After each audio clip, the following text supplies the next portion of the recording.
आइए सुनिए, देखिए, समझिए सनातन सत्य।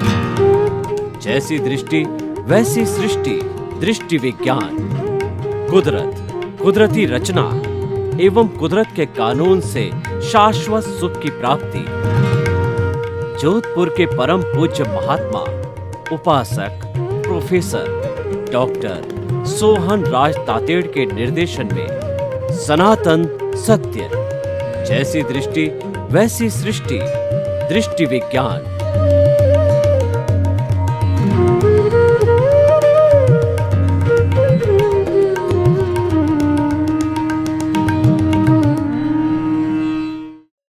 मातृशक्ति को नमन। आज का हमारा विषय है व्यवहार जगत एवं निश्चय जगत। जब हम आंखें खोल करके और 5 इंद्रियों के जगत को देखते हैं तो वो व्यवहार जगत कहलाता है। व्यवहार जगत में हम एक दूसरे से संपर्क करते हैं, एक दूसरे से बातचीत करते हैं, अपना काम करते हैं, अपना परिवार चलाते हैं और दूसरा हमारा जीविकोपार्जन करते हैं। जीवन की समस्त तरह की मन वचन काया की गतिविधियां हैं वो व्यवहार जगत के अंदर होती है। और व्यवहार जगत जो है, हमने पिछले जन्म के अंदर जैसा अर्जन किया है उसी के अनुरूप विसर्जन होता है। जैसे भाव डाले हैं उसी के अनुरूप जो है हमारे को इस जन्म के अंदर द्रव्य कर्म मिलते हैं और उसी के अनुरूप जो है हमको प्रारब्ध और उदय मिलता है। यानी जो हमारे जन्म से मृत्यु के बीच में जितना भी सुख दुख आता है वह सारा हमारे इस जो व्यवहार जगत के कारण आता है, यानी पूर्वकृत कर्मों के कारण आता है। इसीलिए अगर हमारा जीवन वर्तमान का अच्छा बनाना है तो हमें निश्चित तौर से पूर्व जन्म से ध्यान रखना पड़ेगा। जिसका भूतकाल अच्छा रहा है हमको मान के चलना चाहिए कि उसका वर्तमान भी अच्छा होगा, और जो अपने वर्तमान को अच्छा बनाता है उसका भविष्य काल तो निश्चय ही अच्छा होगा। तो हम भूत भविष्य वर्तमान की जो समीक्षाएं करें वो खंड खंड नहीं करें, उसको अखंड करके करें। अखंड करने का अर्थ ये होता है कि भूतकाल के अंदर जैसा जैसा हमारा एक्शन है इस जन्म में उसके अनुरूप ठीक वैसा ही हमारा रिएक्शन है, क्योंकि लॉ ऑफ द नेचर है कि to every action there is equal and opposite reaction, without the cause there is no effect at all. तो कारण के बिना कार्य नहीं होता है। तो हमारा जो भूतकाल था, पिछला जन्म था, वो कारण था और ये जन्म कार्य हुआ है।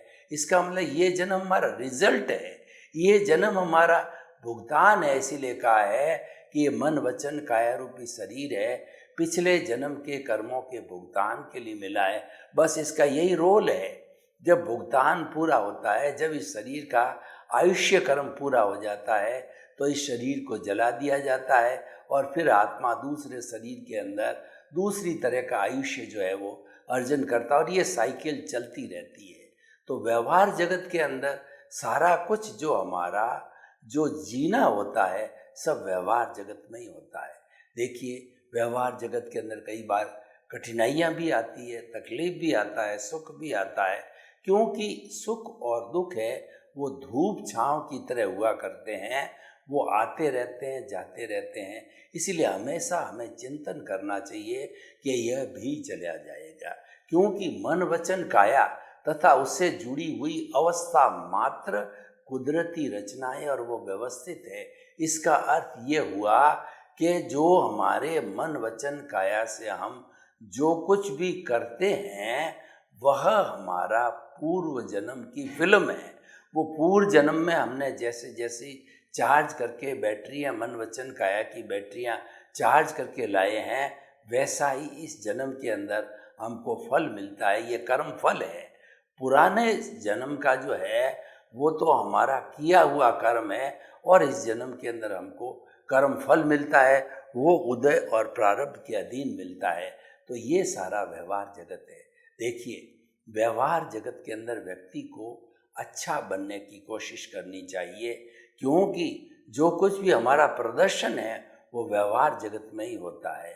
वो ये हम ये मान के चलते हैं कि व्यवहार जगत के अंदर पुण्योदय पापोदय का होता है, लेकिन हमारा पुरुषार्थ ये होना चाहिए कि हम किसी भी प्राणी के साथ में जो है वो बुरा व्यवहार नहीं करें, और जो मन है मन के अंदर कभी भी नेगेटिव थॉट्स नहीं लाएं, और वचन के अंदर कभी भी हम गलत नहीं बोलें, और किसी का तिरस्कार नहीं करें, तंतीली भाषा नहीं बोलें।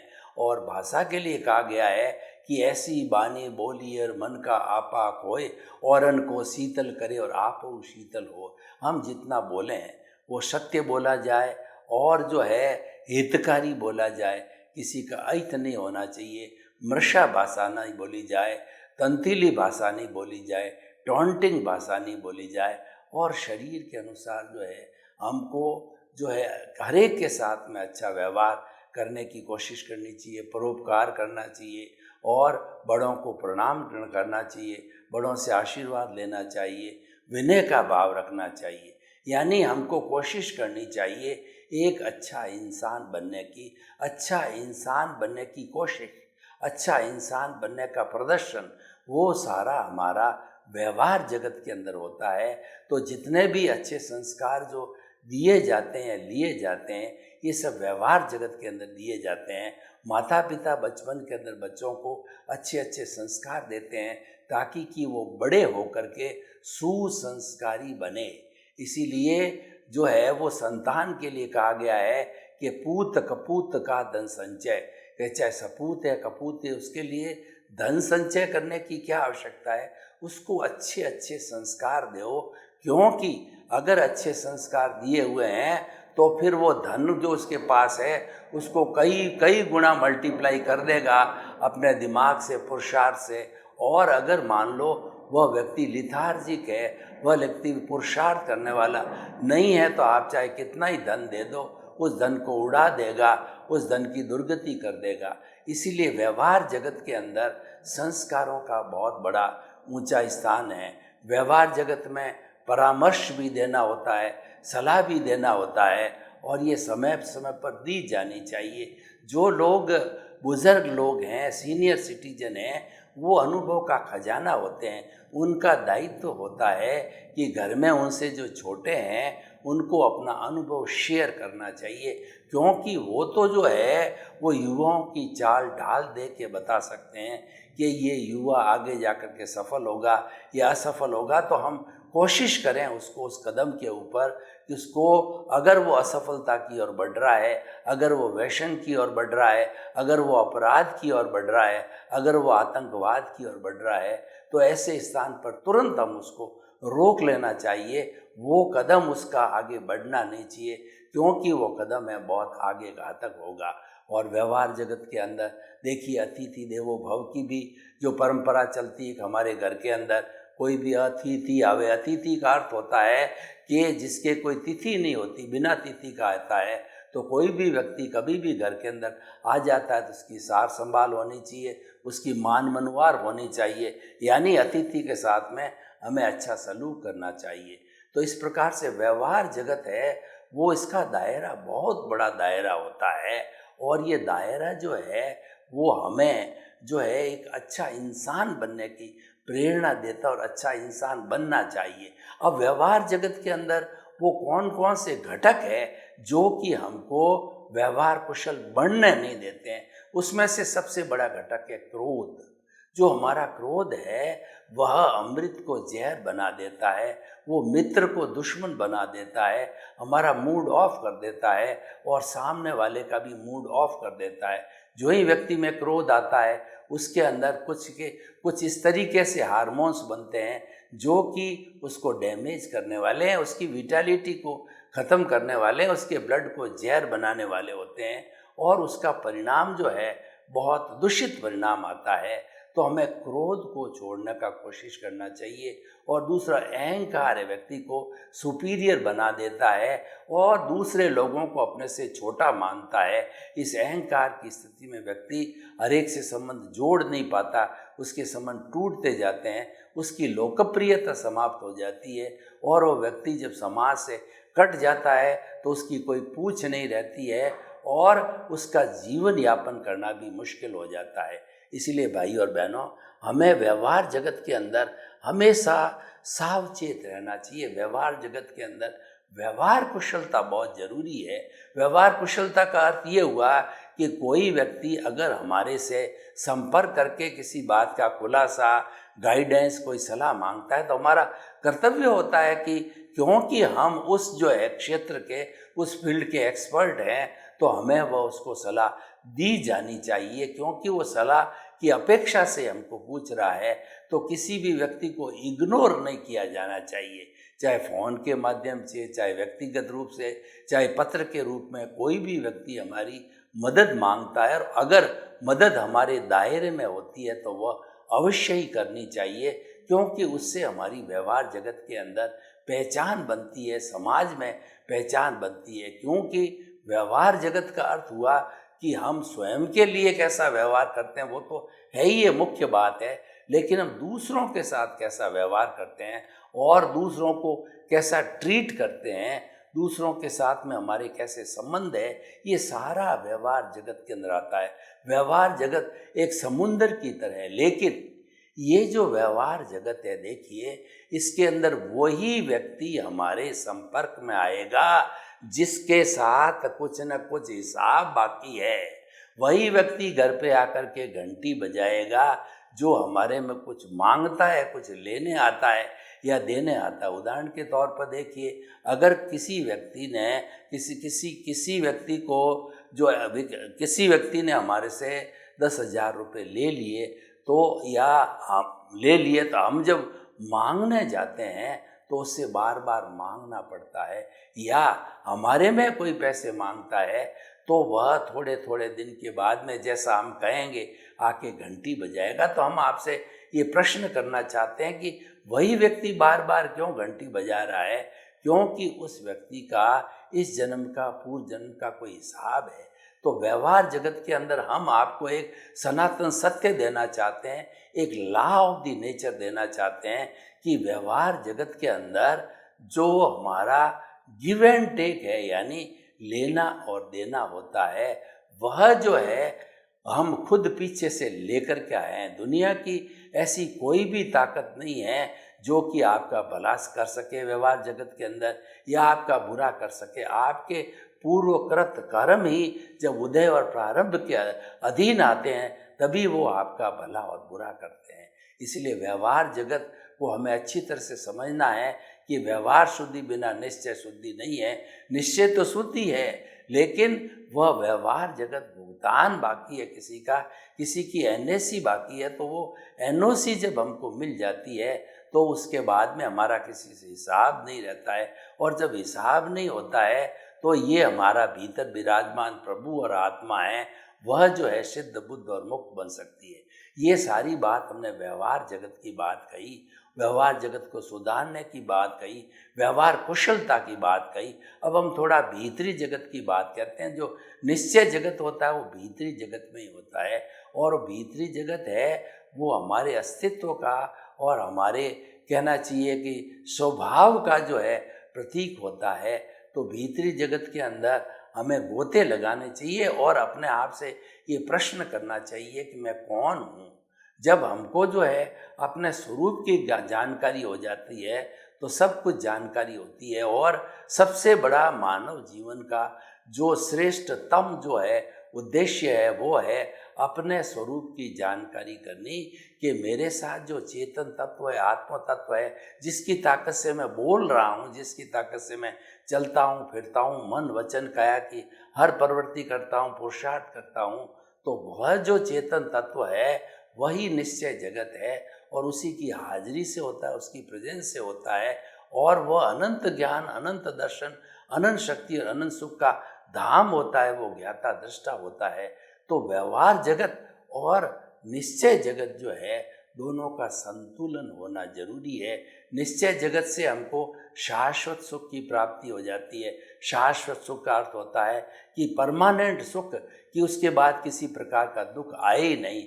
व्यवहार जगत के अंदर जो सुख दुख आते हैं वो प्योरली वो टेम्परेरी है। और भाई और बहनों, सुख और दुख केवल मान्यता है, वास्तव में उसका कोई अस्तित्व नहीं। मैं आपको उदाहरण देना चाहता हूँ कि जब हम भगवान के दर्शन करके मंदिर से बाहर आते हैं तो एक 10 रुपये का नोट बाहर बैठा भिखारी को देते हैं तो भिखारी बड़ी कृतज्ञता ज्ञापित करता है और वो खुशी होता है कि मुझे आज महाशय जी ने एक साथ 10 रुपये दिए, जबकि मुझे तो जो है वो 1 रुपये से अधिक मिलता ही नहीं है।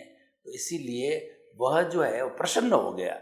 और अब ठीक जब हम बाहर निकल रहे थे तो हमारे पास एक वेल अप टू डेट व्यक्ति भी निकल रहा था, उसको हमने 10 रुपये ऑफर किए तो वो अपनी इंसल्ट फील करेगा, उसको दुख होगा। तो देखिए स्थिति वही है, लेकिन एक को सुख महसूस हो रहा है और एक को दुख महसूस हो रहा है। इसलिए वास्तव के अंदर सुख दुख की कोई मान्यता नहीं है, ये तो एक कल्पना की चीज़ें होती है। और जब हमको जब शाश्वत सुख मिल जाता है तो ये वर्तमान का जो टेम्परेरी सुख है ये तो बहुत फीका फीका लगता है, क्योंकि हमारा जो भीतर प्रभु है या भीतर चेतना है वह अनंत ज्ञान, अनंत दर्शन, अनंत शक्ति और अनंत सुख का धाम है। ये जो सुख का धाम है ये आनंद का धाम है और इस आनंद के धाम में हमको गोते लगाने चाहिए निश्चय जगत के अंदर। तो जितना जितना हम निश्चय जगत के अंदर जाएंगे तो हमको जो है वो प्रज्ञा का संसार मिलेगा। प्रज्ञा का संसार क्या मिलता है कि जैसा कि हमने जो है अपने जीवन की सार्थकता के लिए गुरु से, सद्गुरु से या ज्ञानी पुरुष से हमने ज्ञान लिया, तो उस ज्ञान की जो है की वजह से जो है हमारे जो आत्मा स्वरूप है वो आत्मा में से जो है एक सत्ता निकलती है जिसका नाम की प्रज्ञा है, वो भाव सत्ता कहलाती है। और वो प्रज्ञा जब बाहर आती है तो और हमको ज्ञान मिला होता है, जब हमको आत्मपद मिल जाता है तो प्रज्ञा हमें हमेशा सचेत करती रहती है कि तुम ज्ञानी हो, ज्ञान लिया हुआ है, तुम्हें मुक्त हो करना है। तो वो जो हमारी जो ये जो प्रज्ञा है वो मोक्ष की प्रतिनिधि है और वो हमारा एक माता की तरह हमेशा भला चाहती है। इसीलिए जो वो हित चिंतन करती रहती है कि हमारा किसी न किसी तरह से हमको शाश्वत सुख मिल जावे, हमको ब्लिस मिल जावे और हमको जो है ये सारा जो है वह टेम्परेरी सुख की जगह स्थायी सुख मिल जावे। तो भाई और बहनों, आज का जो हमारा मेन जो कहना चाहिए एपिसोड ये है, तो उस एपिसोड के माध्यम से जो है हम आपको ये बताना चाहते हैं कि व्यवहार जगत जो है वो खुली आँखों का जगत है और निश्चय जगत है बंद आँखों का जगत है। निश्चय जगत बहुत पावरफुल है और उसकी पावर के कारण जो है वह सूक्ष्म भी है, पावरफुल भी है, उसकी बहुत उपयोगिता है। इसीलिए जो है हमारा जितना भी बर्ताव होता है वो भीतर से आता है। भीतर जो हमारी आत्मा का क्षोभ सम और कर्म शरीर का उदय और प्रारब्ध जो है एक दूसरे से मिलते हैं तो मिलने पर वह अध्यवसाय बन जाता है और अध्यवसाय बन करके और हमारे तेजस शरीर पे आता है। तो जैसे जैसे कर्मों का उदय और प्रारब्ध होता है वहाँ पर तेजस शरीर पर जो है उसको वैसी की वैसी जो लेशियाएँ मिलती है। लेशियाएँ 6 तरह की लेशियाएँ हैं। कृष्ण नील कापोत ये हिंसा की लेशिया है, ये पापकारी लेशिया है और ये हमें कष्ट में डालने वाली होती है। और जो दूसरी होती है वो लेशियाएँ होती है कि तेजो पद्म और शुक्ल लेशिया होती है। वो जो लेशियाएँ शुभ भावों की लेशियाएँ हमारा उद्धार करने वाले की है।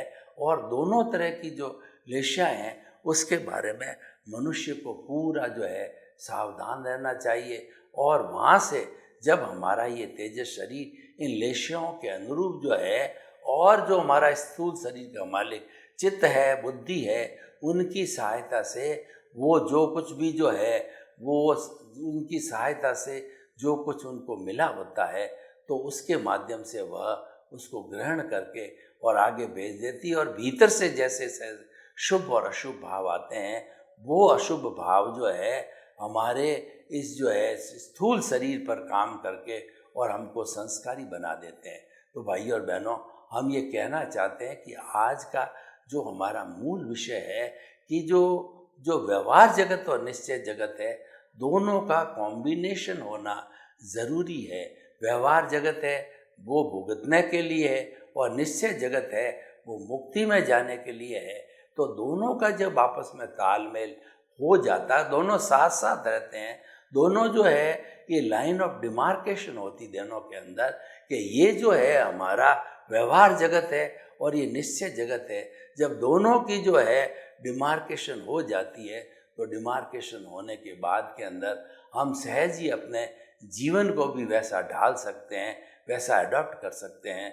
तो इसीलिए हमारा जो व्यवहार जगत है उसके अंदर हमने देखा शालीनता आनी चाहिए, सहनशीलता आनी चाहिए, कृष्ण सहिष्णुता आनी चाहिए, क्योंकि ये सब कुछ हमारा ही किया हुआ है, मेरा ही किया हुआ है और इसका भुगतान मुझे ही मेरे शरीर के माध्यम से करना पड़ेगा।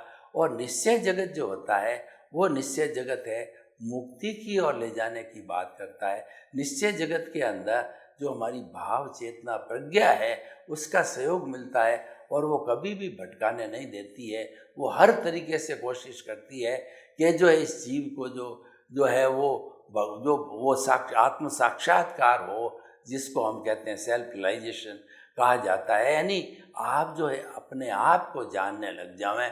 तो जब ऐसा चिंतन होता रहेगा तो निश्चित तौर पे जो है हमारी तरक्की होती रहेगी। तो हम आज के इस एपिसोड को अगर ओपन टू दी ऑडियंस करें कि इसमें ऑडियंस की जो है क्या इच्छा है, ऑडियंस जो है क्या सजेशन चाहते हैं, क्या पूछना चाहते हैं, तो वो स्वतंत्र है हमारे को।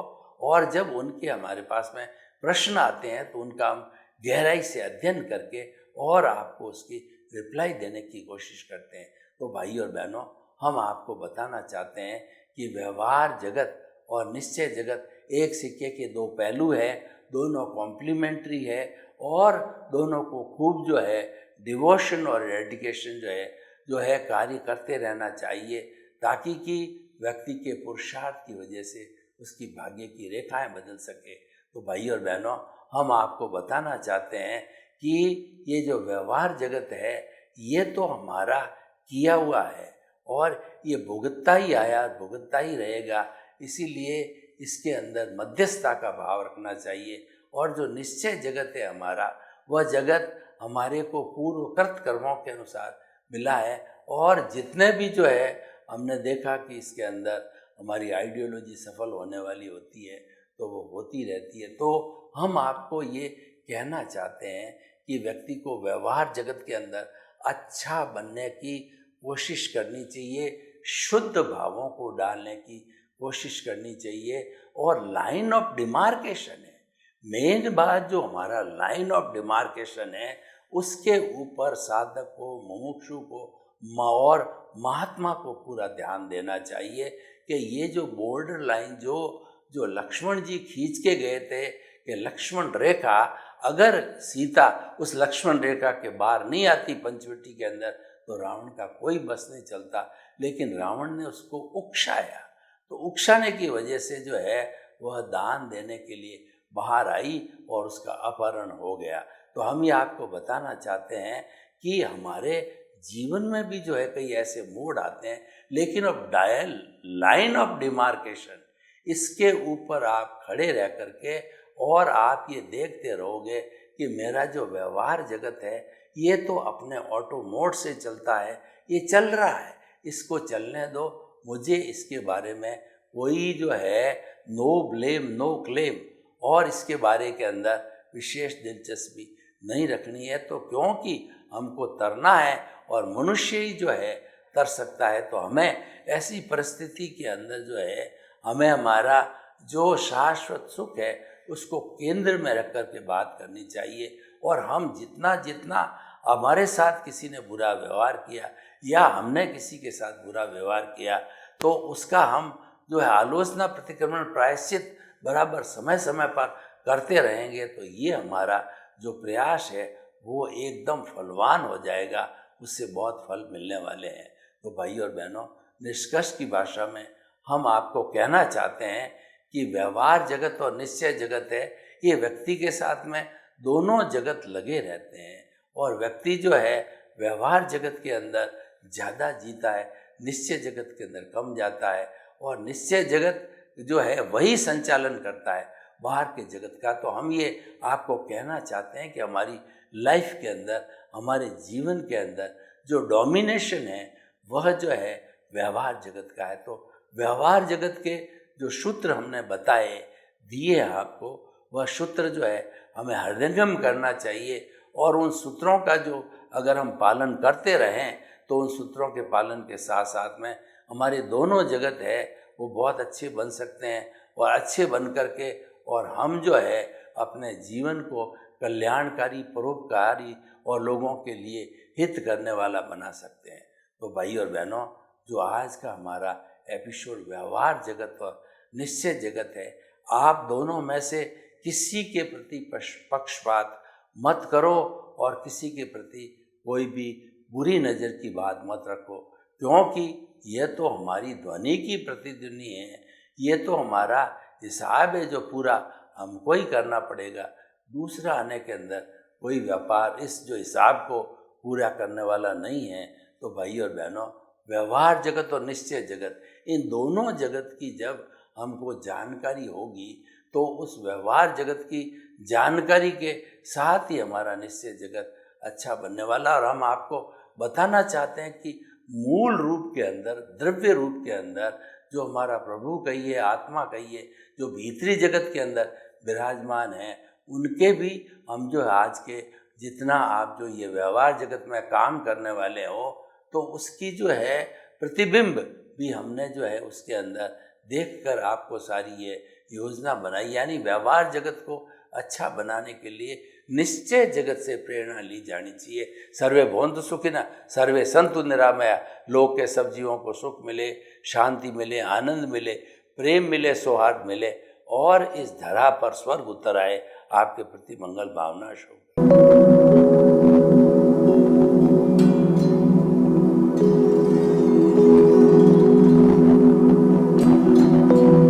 एक ऐसा अंतर्राष्ट्रीय ख्याति प्राप्त मानव जो गुरु प्रेरणा से पिछले 20 वर्षों से वानप्रस्थ जीवन जीते हुए 24 घंटे मानवता की सेवा में संलग्न है। एक ऐसा मानव जो अभी राष्ट्रीय, अंतर्राष्ट्रीय टीवी चैनलों पर 7,500 एपिसोड के माध्यम से सनातन सत्य, आत्मविज्ञान एवं पुनरुत्थान, व्यवहार एवं निश्चय जगत के जीवनोपयोगी विषयों पर हृदय स्पर्शी प्रवचन कर चुका है। उस मानव का नाम है महात्मा उपासक प्रोफेसर डॉक्टर सोहन राज तातेड़। प्रोफेसर तातेड़ द्वारा योग, दर्शन, शिक्षा विषयों पर रचित पीएचडी स्तर के 250 शोध ग्रंथ भारत के 100 प्रतिष्ठित विश्वविद्यालयों में शोधार्थी पढ़ रहे हैं, तथा वे सभी शोध ग्रंथ वहां की सेंट्रल लाइब्रेरियों में उपलब्ध हैं। महात्मा सोहन राज ने अभी तक हजारों स्कूलों, कॉलेजों, विश्वविद्यालयों एवं संस्थाओं में सेमिनार, वर्कशॉप, कैंप लगाकर लाखों विद्यार्थियों को योग, दर्शन, शिक्षा का प्रशिक्षण देकर उन्हें सुसंस्कारित किया। डॉक्टर तातेड़ ने भारतीय संस्कृति उत्थान के 4000 से अधिक समसामयिक विषयों पर आर्टिकल लिखकर ऑनलाइन जर्नल, पत्रिकाओं, वेबसाइट्स पर प्रकाशित किया, जिसका उपयोग लाखों पाठक कर रहे हैं। उपासक तातेड़ के 5000 से अधिक आज का सुविचार, आज का शुभ संदेश, आज का मंगल भावना योग आदि चिंतन websites, Twitter, blogger, Facebook, YouTube माध्यमों से लाखों लोग अपना जीवन निर्माण कर रहे हैं। मानवता के मसीहा ऐसे महामानव महात्मा सोहन राज तातेड़ के प्रोफाइल को अभी तक विश्व के 20 लाख दर्शक यूट्यूब पर, 12 लाख गूगल पर एवं लाखों दर्शक फेसबुक, ब्लॉगर, ट्विटर और इंस्टाग्राम पर देख चुके हैं।